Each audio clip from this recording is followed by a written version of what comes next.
Hey Baylor fans, this is your call to gear up with Harley-Davidson of Waco. Whether you're hitting the open road or tailgating at McLean Stadium, we've got the ride to match your Bear pride. Check out our wide selection of new and pre-owned motorcycles, visit our service department, or shop all the latest gear and accessories to show off your Baylor spirit and Harley pride. Visit us today and find your freedom on two wheels. Harley-Davidson of Waco, where Baylor fans never ride alone. Visit in-store or at hdwaco.com. Sic Em Bears. Welcome back to the Sic Em Podcast, presented by Harley-Davidson of Waco. I'm your host, John Morris. During a golden era that established Baylor as quarter-miler U, Darold Williamson was the anchor leg for the 4x400-meter relay teams that won a combined 7 Big 12 titles, 2 national indoor titles, and the 2004 NCAA Outdoor Championship. The summer after his junior season at Baylor, Williamson made the finals of the 400 at the USA Olympic Trials and went on to win a gold medal as the anchor leg in the 4x4 in Athens. Now, 20 years after his first-place finish, Williamson reflects on an incredible legacy and gets us ready for the 2024 Paris Olympics.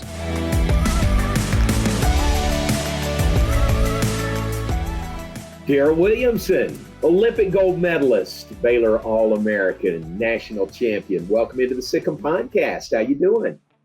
I'm doing well. Thanks for having me. It's a pleasure to be here. It's a first for me, so I'm looking forward to this one. Very nice. Well, it's great. It would never be a bad time, but it's a great time to have you on. This is an Olympic year. You won Olympic gold in 2004. Wait a second. I got something to show you, okay? Last time we talked, I think I told you about this. Yeah. But I'm going to show it to you for those of you that are watching on the premium version of the Sic Em Podcast. You'll see what I'm talking about. The premium version is on Baylor Plus and also on the Baylor Athletics YouTube page. But you gave me at one point one of your runner's tags. There you go. There you go. You gave there me you that. Go. Official. You signed it. Jeremy signed it. Coach Hart signed it. This is a picture from when you were on the coaches show with us that I put up there. This hangs in my office, man. This is gold. This is Baylor track and field, literal gold right there. Well, I'm glad to be hanging in that office. I know you got quite a bit of accomplishments yourself, so I'm glad to have a little spot up there on your wall as well.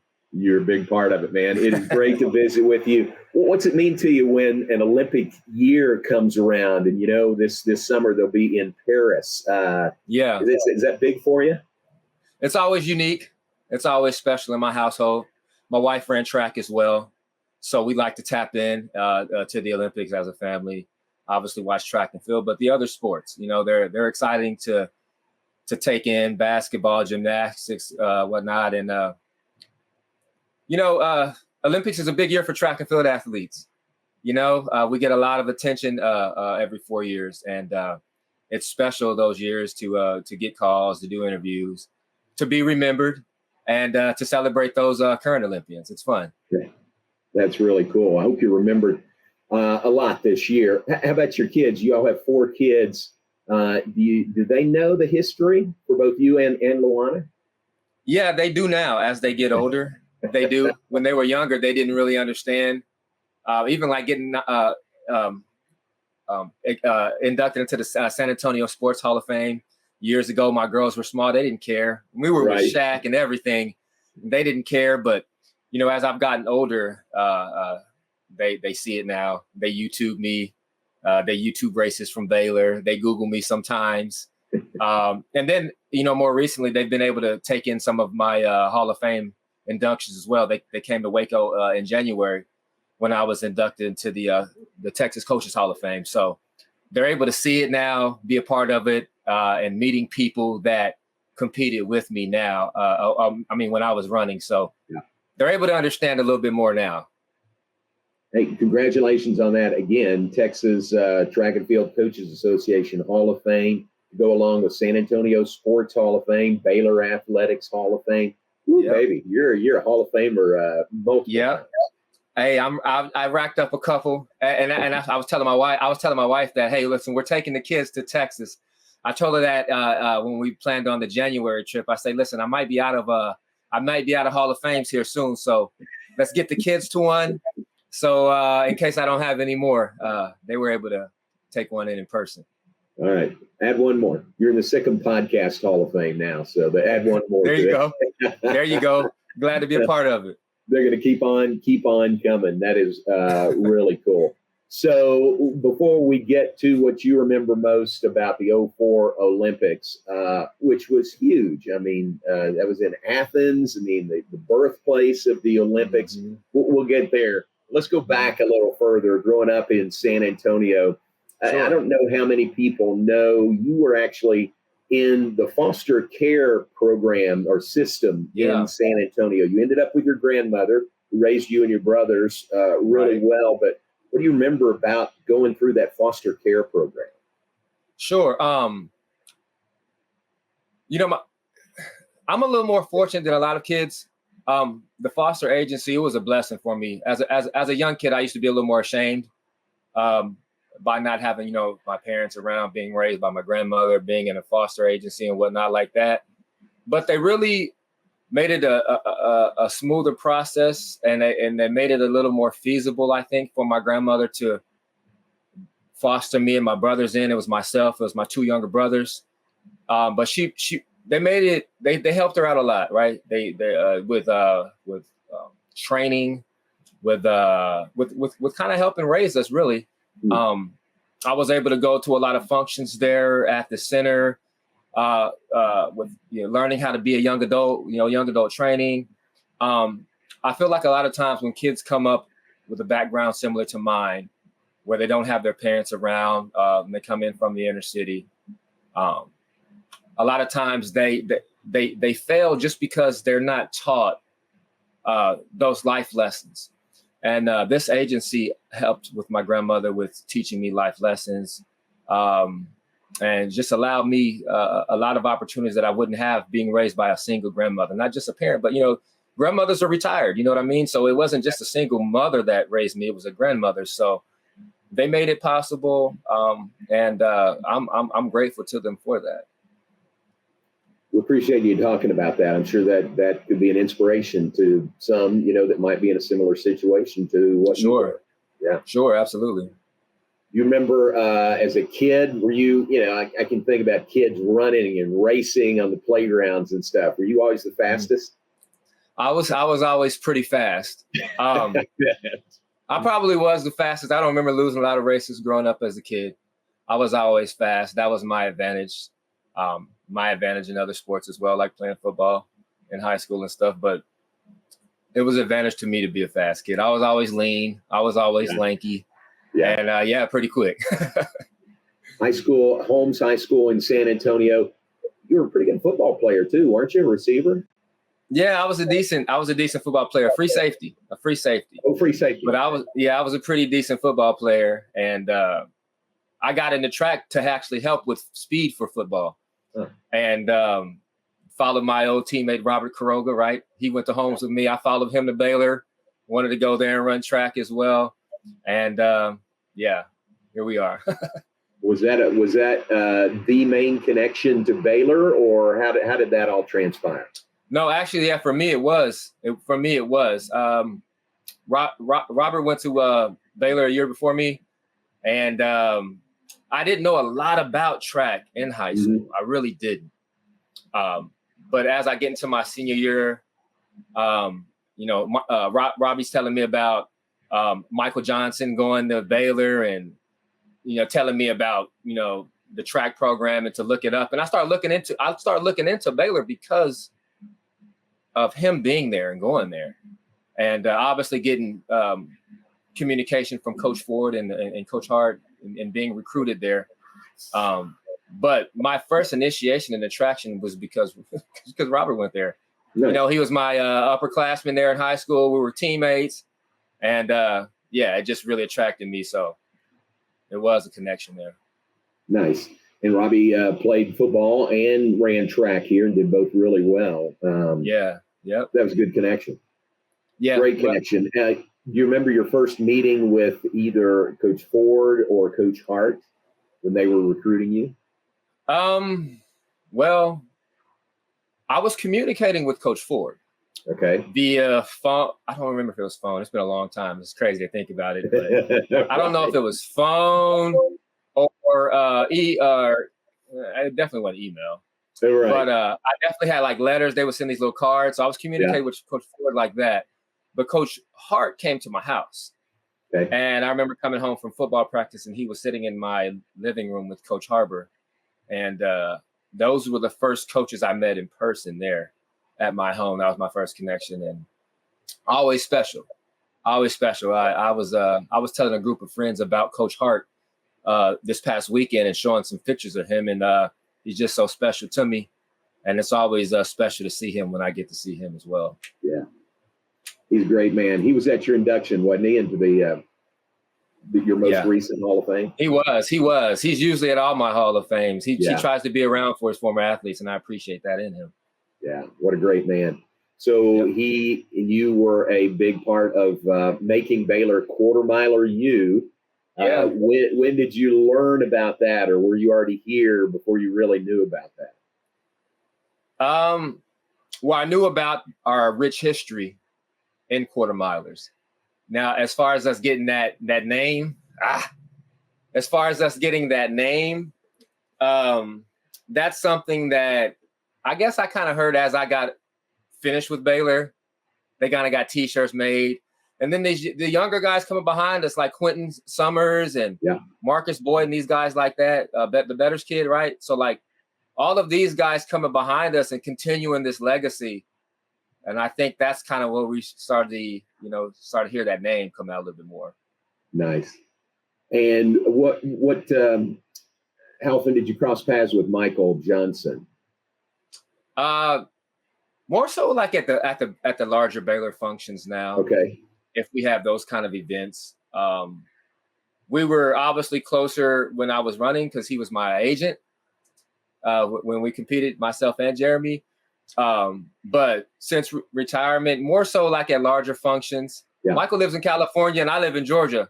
And you guys are in the middle of Texas. You know what I mean? So that's right. We're out here and you guys are in the middle of Texas. So it's not very often I see Michael. I don't go to a lot of track and field events though, like track meets or anything either. Yeah. So if I see him, it's more of it's probably Baylor involved. I got you. It's just it's interesting that you live in Atlanta now, and Atlanta was where Michael won the double, the 96 Olympics, the double 200 and 400. That's pretty amazing. It is amazing. I drive by that stadium where he won. Not often because I live a ways from the city, but when I do, I can only think of that, and they've transformed it now. It went from the Olympic Stadium to the Atlanta Braves baseball stadium, and now it went from that, and now it's the Georgia State University football stadium because the Braves got a new stadium now. So it looks completely different, but the bones are still there. So it's kind of cool to see that. It's historic. That is really historic. So your Baylor career, 2002 to 2005, great career, 13 All-America honors, third most all-time of anybody that's run track here. 4 NCAA titles. You won. One of the most amazing things is you won the Big 12 Outdoor Open 400 4 years in a row. And you were the first guy to do that. I'm not sure if anybody's done that, in any event since then. That's amazing. I mean, that's a great accomplishment. Yeah, no, that is a really cool accomplishment. I'm not sure this has happened since then. And it's probably more unique now that I think about it because, these guys nowadays, they run really fast. They're a lot faster than we were. Training's changed, and these guys have evolved. But you don't see that too often. Didn't see it often before, and you definitely don't see it too often now. So it's definitely special and really cool. I mean, to win Big 12 as a freshman and then continue that on for the last 3 years is a pretty cool feat. And your relay teams you were always a part of, 7 combined Big 12 championships, indoors and outdoors. And if I do the math right, that means somebody beat y'all once. Is that right? In a Big 12 meet? Yeah. I don't know. And that was a 4x4? Yeah, 4x4. Yeah. Let's don't even go there. Let's just say 7 Big 12. I would have to think hard about it, but yeah, maybe we lost. I know one year I was hurt, but not outdoor. We're talking about outdoor, right, or indoor? Well, 7 total would have been indoor and outdoor. Yeah, one year I was hurt indoor. I'm not sure. That's probably the one. Matter of fact, yeah, we lost that year.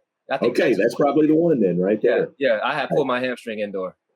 All right, let's don't dwell on that then. So it happens. It's okay. Terrific indoor and outdoor career, team-wise with the relays, but then individually also NCAA Indoor Open 400 champ, 02 and 04, and then the outdoor champ in the Open 400 in 2004. Right. Do you look back on those collegiate running days, and I hope you have really good memories of those? Yeah, I do. I mean, special. So some of the funnest time in my life, being a collegiate athlete, and just really more so being part of such a successful program. I think that makes it more special when you go through in your college and you're a collegiate athlete. When you have those wins and you have success, it just makes everything more fun. Training is hard, especially being a track athlete. We run. You know, football players come out. Sometimes they come out, they try out for track, and then they leave after about a week. You know what I mean? Right. Track and field's a lot of running. It's a lot of training, year-round training. And for people like me, right, for 44 seconds of running. These guys play football. They play for 2-hour game, and basketball, sometimes 2-hour games and stuff like that. And you train really hard for track and field, and then you get on the track for hopefully 44 seconds. It's a very short time. So it's intense, but it was special. The group of friends for life, seeing the country. I tell people I got to see so much of, you know, the United States and travel and do so much because of track, because of, you know, college, that I probably wouldn't have. And a lot of people don't. So I'm just so grateful for those experiences and the friendships and what track provided for me. Man, great memories there. And then you talk about travel, then you finish Baylor, you go on the professional circuit, and now that's some travel. I mean, that's like worldwide travel, isn't it? No, absolutely. That's worldwide travel, a lot of fun. I mean, seeing the world, spending a lot of time in Europe and in Asia, Australia. I mean, that's priceless. I mean, I have pictures and stories to share memories of, but I mean, to be able to have that experience, you know, and I think about sports that when that's their world, like golfers, they travel the world for their sport, and, you know, tennis players and track and field's another sport like that. It's a cool sport to be a part of. Yeah. We see all these different countries, and we get paid to do it. That makes it special. You got to come out of pocket. You get paid to see the world, you know, so I miss it. It was fun. Hey, Baylor fans, this is your call to gear up with Harley Davidson of Waco. Whether you're hitting the open road or tailgating at McLean Stadium, we've got the ride to match your Bear pride. Check out our wide selection of new and pre-owned motorcycles, visit our service department, or shop all the latest gear and accessories to show off your Baylor spirit and Harley pride. Visit us today and find your freedom on 2 wheels. Harley Davidson of Waco, where Baylor fans never ride alone. Visit in-store or at hdwaco.com. Sic Em Bears. Very cool. And you were so successful. 04 Olympic trials, you know, and the thing about making the U.S. team in track and field is, you know, there's only 3 spots in the 400, right, and then there's a pool, you know, for the relay, a relay pool. But you guys could probably fill, 3 or 4 teams and probably win gold, silver, and bronze with just American guys. That's right. John, listen, I had a conversation the day before yesterday with a group of friends, and I was explaining to them how, you know, the Americans, we get 3 lanes. You know, we're only going to get 3 lanes. And that's not just the Olympics. That's like most of the track meets we compete at globally. You know, you got to have, you know, lanes for, you know, Jamaicans and the Frenchmen and the Italians, especially when you're on their soil. So that was our life, right? Knowing that you're capable of being an individual 400-meter runner at an event and compete. even like 04, I sat in the stands and I watched these guys run the 400 rounds in 04, and I'm like, I can beat all of these guys. Like I'm watching these guys that I can beat in the 400, but of course we only have three lanes. So it's interesting. It's weird. It's weird to watch that, but yeah. I wish we could. Is that tough in some ways? Like 04, and it's tough. You got to sit and watch. It's tough. Collegiate track and field has a lot of foreigners that compete in these different universities. Obviously, even us, we have guys from foreign countries that compete. Like Zsolt Seglet from Hungary and things like that. And then you watch these guys run through rounds, and sometimes it's guys that you beat in college that year, and you're like, wow, I gotta beat you all year, and you're running at the Olympics in a round, and I'm in the stands. So it was tough. It was tough then, and it was tough after that in a lot of situations. But it's a part of the sport. Yeah. That being said, you were not 1, 2, or 3 in the 400 for the USA team. You were part of the relay pool. So it comes to the relays in the Olympics in Athens in 2004. So you got these 3 guys who finished ahead of you in the Olympic trials. Yeah. But then they put you in the anchor spot also. Yeah. How did all that take place? I was pretty good running that anchor leg, John. They say I was pretty good anchor runner. So I don't know, Jeremy. We ran that way all year, right, at Baylor, and I think it kind of was Jeremy's call. And he was like, let D run the anchor.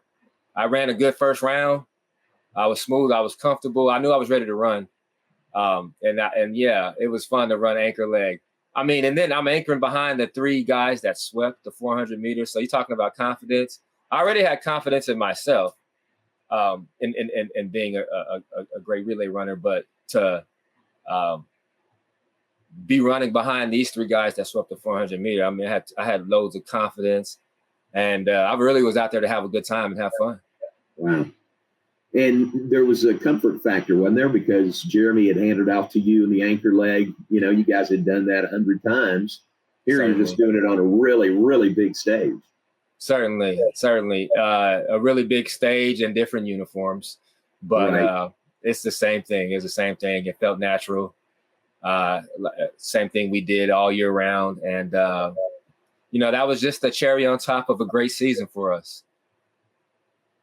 What does it mean to you now? What did it mean to you then to put USA across your chest? It was special. We were a lot closer to 9/11 back then in 04. And it was I remember not being able to wear like Olympic gear outside of the Olympic Village. And they told us like, hey, we couldn't really travel freely. So it was really, really special to represent the country then, to be on that podium, to have the United States on my chest. And obviously still special today. There's a lot of athletes in this country, but not a lot of Olympians. When you think about a big scale of how big this country is. So I'm very proud to be a part of it, to be a part of the Olympic fraternity, and to be a part of a group of people who are very few. Does that kind of rise to the surface a little bit more in an Olympic year, like we talked about at the start? People call you for interviews, or hear your story a little bit more. Certainly, yeah. Interviews, and then people who know of my career and know that I'm an Olympian, they like to talk about it during those seasons. I move pretty comfortably though, John, in my world without being known. So. Really? But a lot of I'm so far from home. If I was in Texas or obviously in Waco, people would be a little more familiar with me. But my close friends that do know of my career, they like to chit chat about it during the Olympics and stuff. So it's always fun. That's cool. It's got to be fun for you, Luana, when and your kids, when the Olympics roll around. You said you make it a priority to watch it.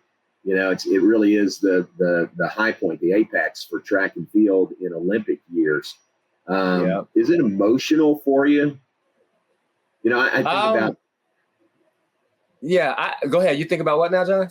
I think about when I watch the Olympics, and I'm just a fan, but I think about all the blood, sweat, and tears you guys have put in to earn a spot on Team USA, to wear USA on your chest, and then to win, to medal and stand up there and they play the national anthem. I mean, I'm tearing up right now just thinking about it. Is it emotional? Yeah, no.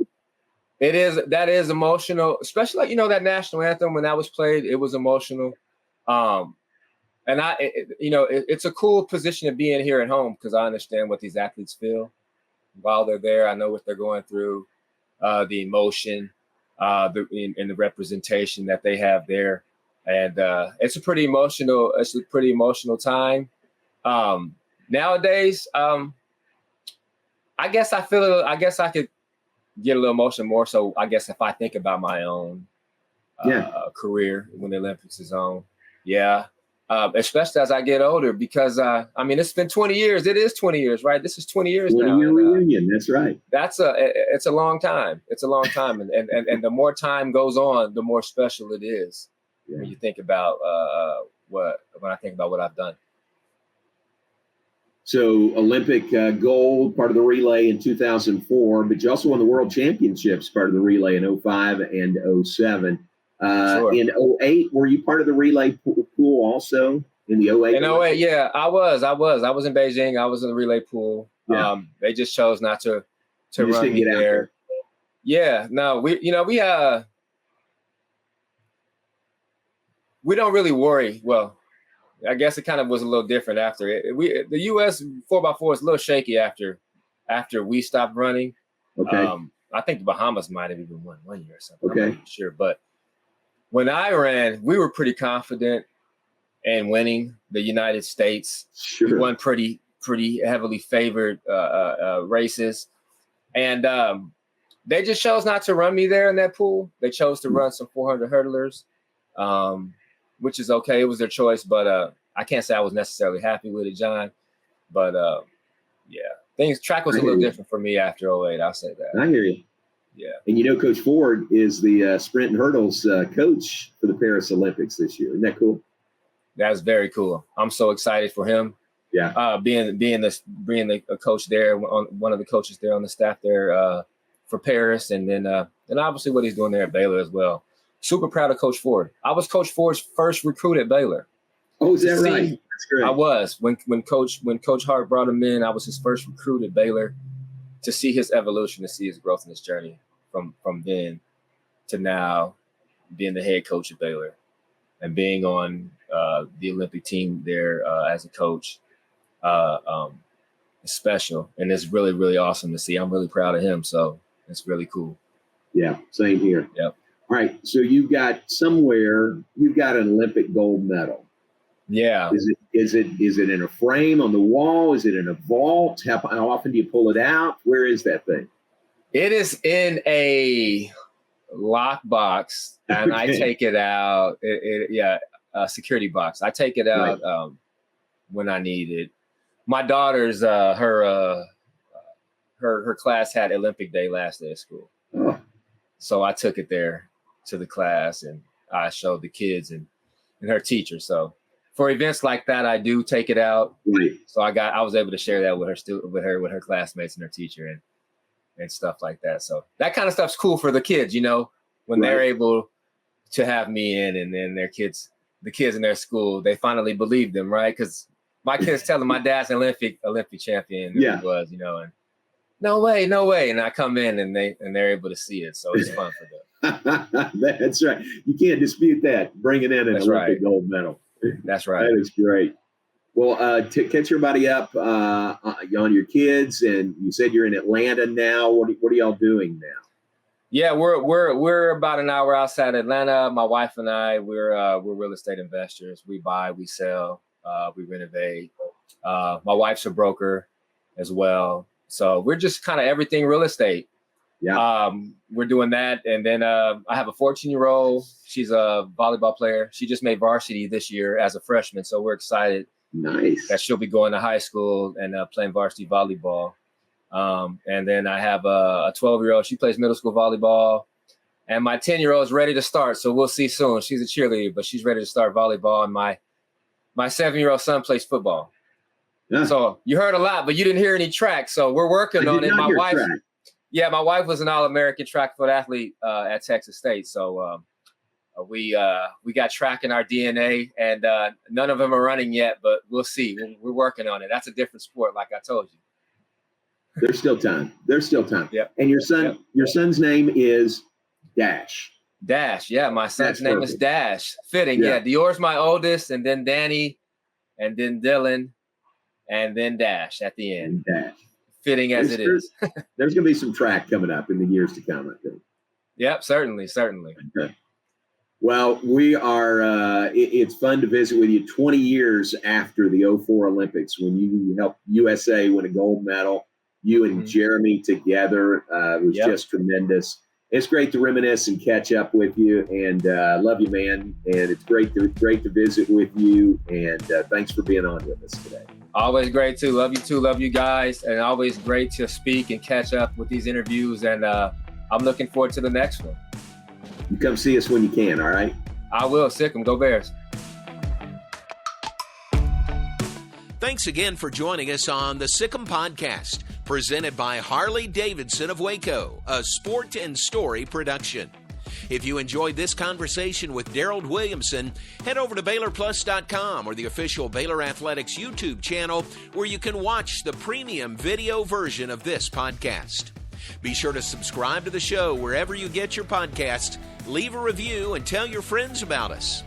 I'm your host, John Morris, and I hope you'll join us next week for another edition of the Sic Em Podcast.